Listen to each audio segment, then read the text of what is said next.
Regarde Edith, ça c'est la technologie de la liberté. On va pouvoir monter les escaliers en un rien de temps et en toute sécurité. Tu es sûr que c'est la bonne vitesse? Euh, Et puis là, tu n'as même pas eu le temps de descendre de ta chaise à l'arrivée, mon chéri. Edith, oui, Edith. Les montes-escaliers sont des dispositifs élévateurs installés sur des escaliers intérieurs d'habitation à l'attention des personnes à mobilité réduite. Donc il est important de s'assurer que c'est le monte-escalier qui est la bonne réponse à cet handicap ou à ces difficultés de mobilité.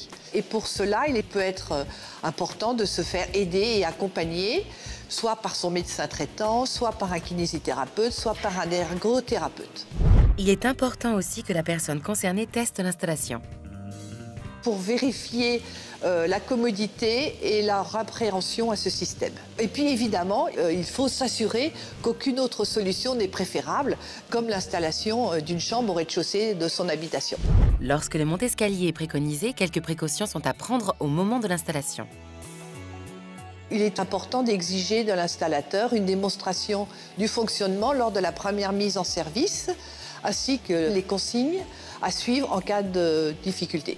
Enfin, soyez attentifs aux précautions d'usage. Donc veillez à utiliser le dispositif de retenue lors de tout déplacement, de toujours se déplacer dans un monte-escalier avec un moyen de communication comme un téléphone portable afin d'alerter un tiers ou les services de secours en cas de danger. Et vérifiez autant que possible qu'aucun obstacle ne gêne le déplacement de votre monte-escalier. Avant de faire installer un monte-escalier, assurez-vous que c'est la solution la plus adéquate.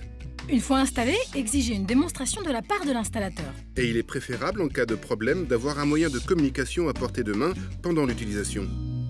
Vitesse ou pas, la ceinture est obligatoire.